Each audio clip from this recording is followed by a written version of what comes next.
Magandang umaga po sa inyong lahat for our first reading of the day. Pasensya na po kayo, late ko na pong na-upload yung third reading. In-upload namin kaso sa sobrang pagod po ay nakatulugan na pala namin yung pag-upload. Ayan, so tingnan po natin ngayon kung ano naman po ang makikita natin sa reading of the day. Saglit po ha. Ayusin ko lang po ito. Ayan. Okay.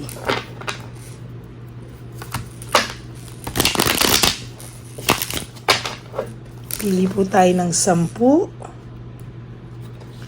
1, 2, 3, 4, 5,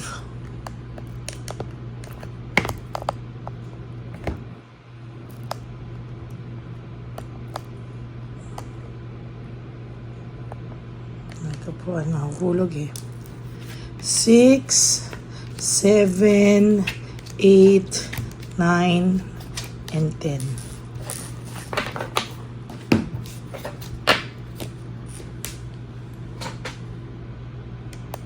Pili naman po tayo dito ng another 10.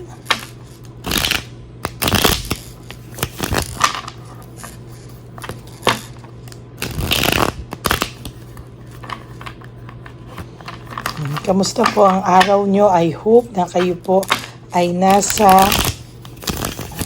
maayos na sitwasyon ng pakiramdam, no? Ayan.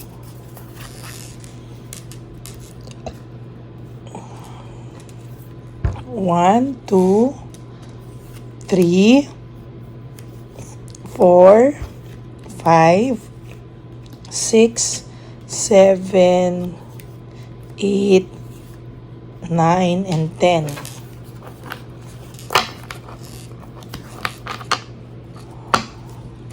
Huwag niyo pong i-skip to kasi dito po tayo kumukuha ng koneksyon sa isa't isa.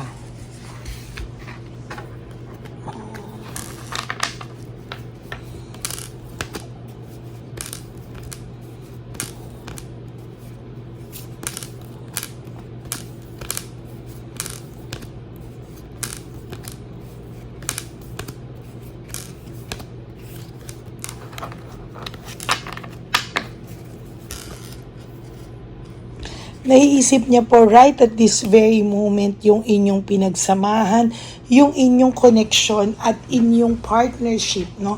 As a matter of fact, hindi niya po alam kung ano po ang kanyang maiisip sa ngayon, pero kayo po talaga ay naiisip niya po, no? At hindi niya po kayo nakakalimutan. Pinapalabas niya lang po na there's cold heart and bitterness. Minsan po ay dinadaan niya po sa galit, no? Dinadaan niya po sa bitterness. Parang minsan gusto niya pong maramdaman yung bitterness na lang, no, para hindi po siya matukso, hindi po siya mag-give in at hindi din po siya malungkot sa mga nangyayari o nangyari sa inyo dahil apakarami niyo pong unresolved issues and emotional baggage, no. Sa totoo lang po, there's a lot of unresolved issues, emotional baggage na talagang dala-dala niya, no? Hindi niya ma-resolve yung emotional baggage niya because ang dami niya pong hindi rin nare-resolve na issues between the two of you, no? Sa totoo lang po ay napapagod na rin po ang taong ito, sa totoo lang po, pero wala po siyang magawa kung hindi panindigan or pinapanindigan niya po yung mga parang hinahayaan na lang niya na ang daming unresolved issues, emotional baggage, kaya yan po yung nangyayari sa kanya, no? Sa totoo lang po, ang dami niya pong difficulties ngayon, doubts, lack of satisfaction, hindi po siya satisfied sa anuman pong sitwasyon niya sa ngayon. Most of the time, malungkot po ang taong ito. Most of the time, ang dami niya pong duda sa sarili niya, doubts, no, sa mga bagay-bagay, sa mga naging decision niya. Siya mismo po ay nagdududa din kung tama po ba yung kanyang yung kanya pong um, naging desisyon, if tama daw ba to, if ano daw ba ang kanyang tamang gawin, no? Most of the time po siya po ay nagdududa din, no? Gusto man po nitong mag-reach out pero talagang pinipigilan niya po for the reason na pinapalabas niya po na wala siyang kasalanan. Pinalalabas niya po na siya ay na ikaw ang may kasalanan, ikaw yung magulo, ikaw yung nag-create nito sa inyo. Yan po ang gusto niyang palabasin, na ikaw po ang gumawa ng ikahihiwalay nyo, na ikaw po yung may kasalanan, na ikaw po yung gumawa ng home conflict, ikaw po yung hindi sumuporta sa kanya. As a matter of fact, hirap na hirap po siyang palabasin dahil mismong siya sa sarili niya po, alam niya po ang totoo. Alam niya po kung ano ang nangyayari, and to tell you honestly, nahihirapan din po ito sa ngayon. No? High level of scrutiny, hindi rin naman po siya masaya kung nasaan siya ngayon. No? Malungkot din po ang person na to kahit kung makita niyong masaya siya, masaya yung pinapalabas niya, but still hindi po, no? There's high level of scrutiny. Siya po mismo ang naglilinlang sa sarili niya, no? Siya po mismo yung talagang siya po mismo yung hindi makaget over, siya po mismo yung hirap na hirap. As a matter of fact, hindi niya po alam kung ano yung gagawin niya, no? Ay, confused po siya, no? There's confusion here. Marami po siyang confusion, chaos, and brutality.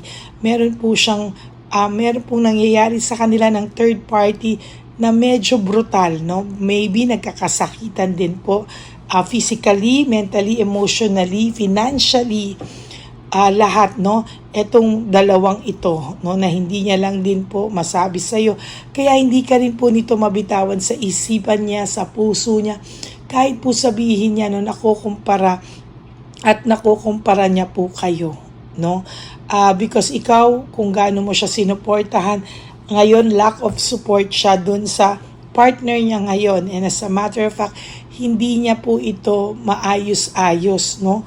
Hanggang ngayon, malungkot pa rin po ang taong ito. Hindi niya po mabalanse yung mga bagay-bagay sa kanya ngayon, at hindi niya po mabalanse yung mga nangyayari, no? As a matter of fact, hindi niya po alam kung ano daw po ang kanyang gagawin, no? There's anxiety, trauma, and hopelessness, no? Sa totoo lang po, hindi niya po kaya, no? Na hindi niya po kaya talaga na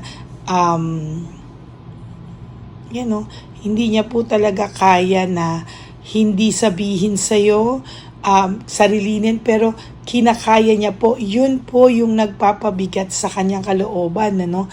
Yung nagpapabigat po sa kalooban niya, yung talagang na-anxiety siya, natotrauma siya, pero hindi niya po masabi-sabi sa'yo.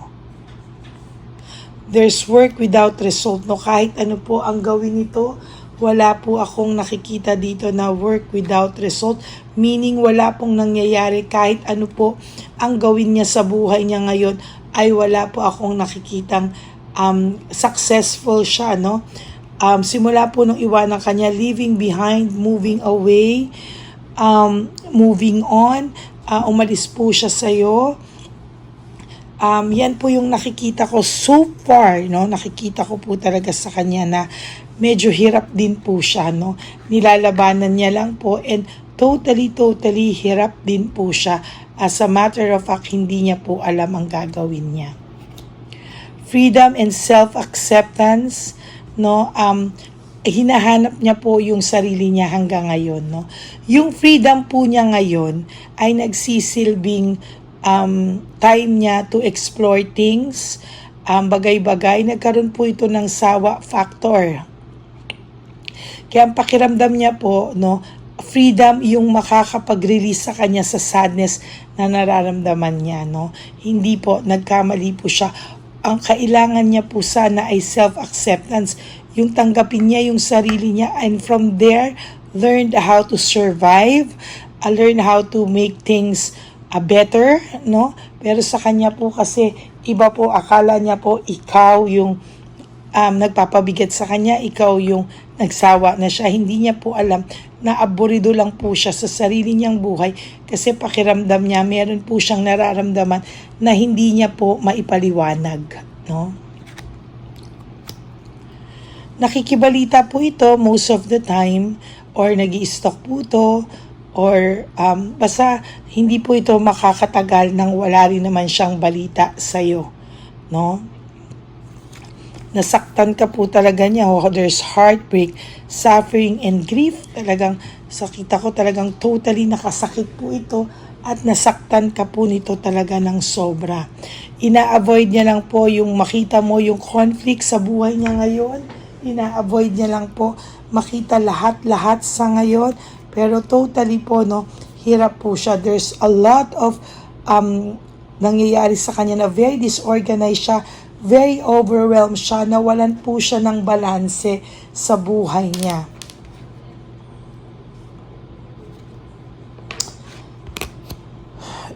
Someday you will recover from this kind of situation.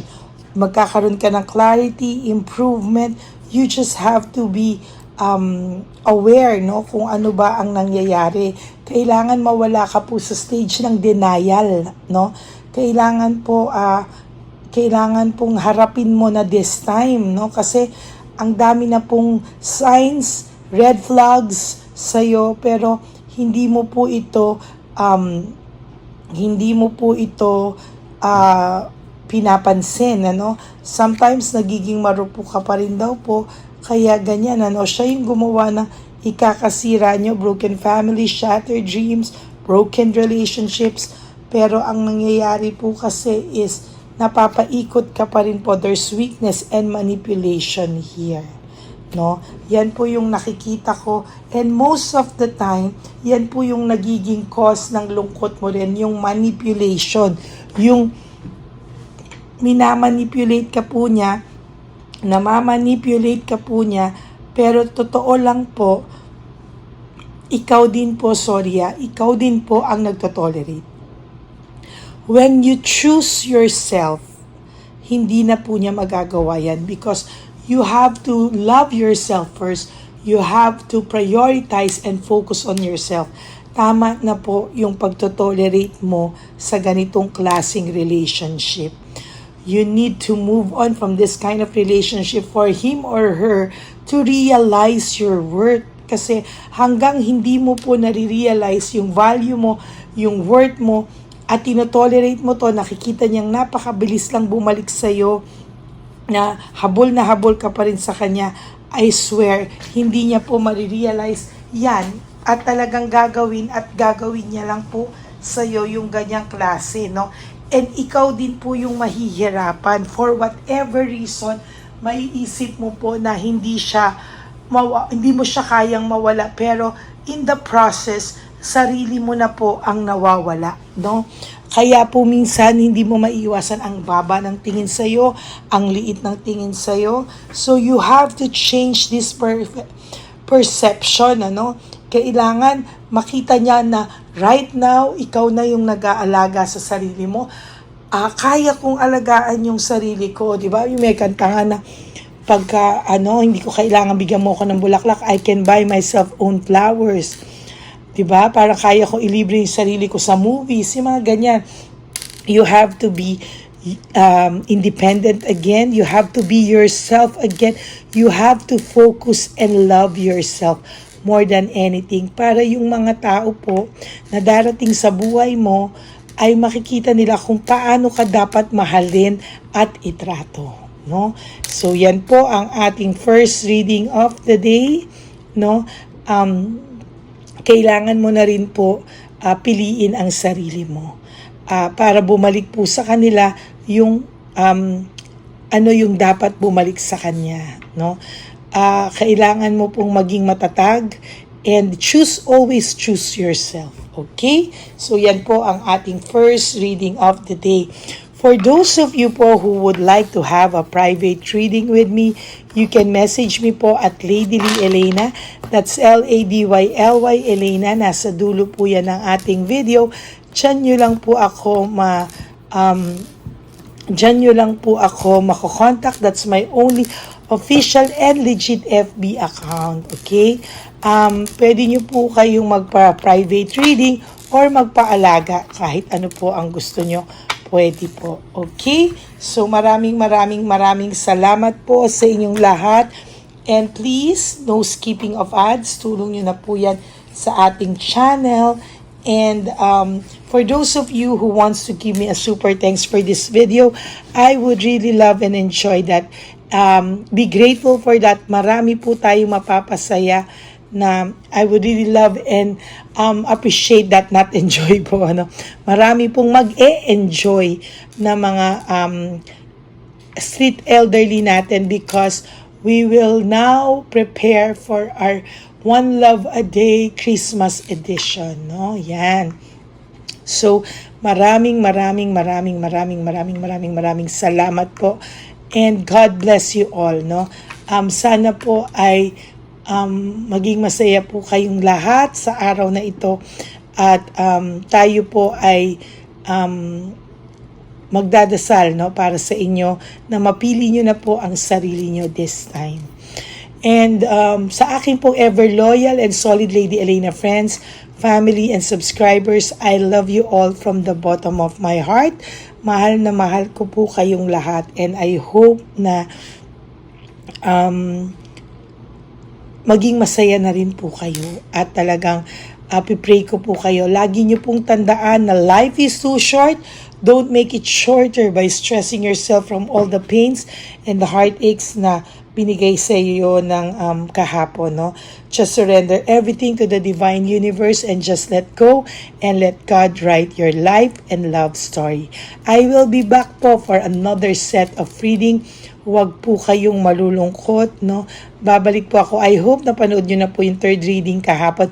First, second, and third reading na na-upload ko lang po kanina bago po kayo tumalon dito sa first reading of the day. Maraming salamat po and God bless you all from the bottom of my heart. I love you all. Bye!